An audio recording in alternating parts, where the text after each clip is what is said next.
ఆ బాలీవుడ్ హీరో సంజయ్ దత్తుదే మొత్తం నడుస్తున్నట్లు అనిపిస్తుంది. సంజయ్ దత్తునే ఎక్కువ చూపిస్తున్నావు. అసలు ప్రభాస్ హీరోనా సంజయ్ దత్ హీరోనా అర్థమే కాదు. సంజయ్ దత్ ని అసలు ఈ క్యారెక్టర్ లో ఎందుకు ఇన్వాల్వ్ చేసినాడో, అసలు సంజయ్ దత్ ని ఎందుకు కోరుకున్నాడో కూడా అర్థం కాలేదు. ఒకప్పుడు ఇంకా ఓపెన్ గా ఓవరాల్ చెప్పాలంటే ప్రేమకథ చిత్రం సెకండ్ హాఫ్ ఎట్లుంటో సేమ్ టు సేమ్ దింపేసిండు సెకండ్ హాఫ్ ని.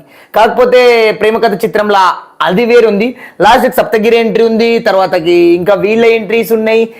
ఓవరాల్ గా సినిమా క్లమ్జ్ ఉంది. అంత ప్రేమకథ చిత్రం అన్న ఒక కంటెంట్ మీద రన్ అవుతుంది, అర్థమవుతుంది. మొత్తానికి పార్ట్ 2 ఎట్లా అన్నట్లు మొత్తం కన్ఫ్యూజ్ లో ఉన్నాడు. పార్ట్ 2 ఎప్పుడు ఎండి పెట్టాలి, పార్ట్ 2 ఎట్లా చూపించాలి అన్నట్లు. మారుతి గారికి చాలా ఈ సినిమా అయితే అంత ఎవరికి అనిపించదు.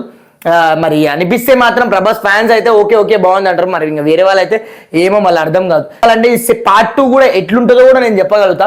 పార్ట్ 2 ఓవరాల్ గా ప్రభాస్ ఆత్మ గురించి సంథింగ్ అట్లా ఉంటుంది నాకు తెలుసు.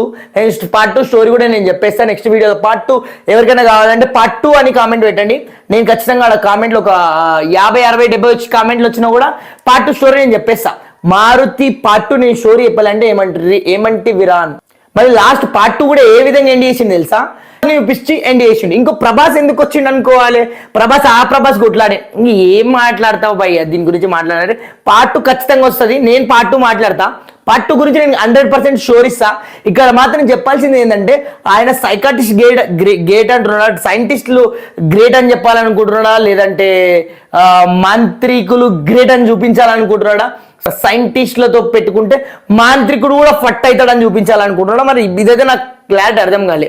మళ్ళీ తర్వాత కొన్ని సీన్లు మళ్ళా ముస్లిం అతన్ని చూపించి అతని ఒక్కటే photo, Sanjay Dutt photo video చూపించడానికి పెట్టిండు. ఇంకా తర్వాత ఇంకా ఆయన కట్ చేస్తే మళ్ళీ తర్వాతకి మళ్ళీ హీరోయిన్ ప్రేయర్ దగ్గర అట్లా చర్చి దగ్గర ఆ విధంగా చూపిస్తాడు. మళ్ళీ హీరోయిన్ స్టోరీ మళ్ళీ ఇంకా ఎక్కడికో తీసుకొని పోతాడు. మళ్ళీ క్లమ్జ్ మళ్ళీ హీరోయిన్ కట్ చేస్తే ఆమె ఎంతటికి ఆమె అది ఉడుకుంటా 3 లక్షల కోసం వస్తుంట. మళ్ళీ 3 లక్షలే ప్రభాస్ సాయం చేసి ఉంటాడు.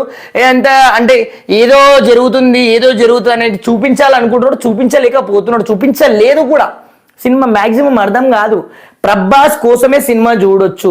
మరి 3 హీరోయిన్లను ఎందుకు పెట్టండి, అసలు 3 హీరోయిన్లను ఎందుకు ఎంచుకున్నావు నాకు ఇప్పటికీ అర్థం కాలే. అసలు 3 హీరోయిన్లు ఉండాల్సిన అర్రర్ స్టోరీ, ఆ 3 హీరోయిన్లతో నువ్వేం చూపించాలనుకుంటున్నావు కూడా నాకు అర్థం కాలే.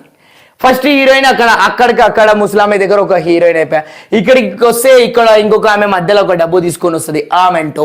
మళ్ళీ తర్వాతకి ఫైనల్ కట్ చేస్తే మళ్ళీ ఇంకొక హీరోయిన్ నిధి అగ్రవాల్. అసలు ఏం సినిమా చూపించాలనుకుంటున్నావు భయ్య నాకు ఇప్పటికన్నా క్లారిటీ. అసలు నువ్వన్నా ఏం తీయాలనుకుంటున్నావు అన్నది ఇస్తున్నావా? ప్రభాస్ అంటే ఒక పెద్ద తోపు హీరో.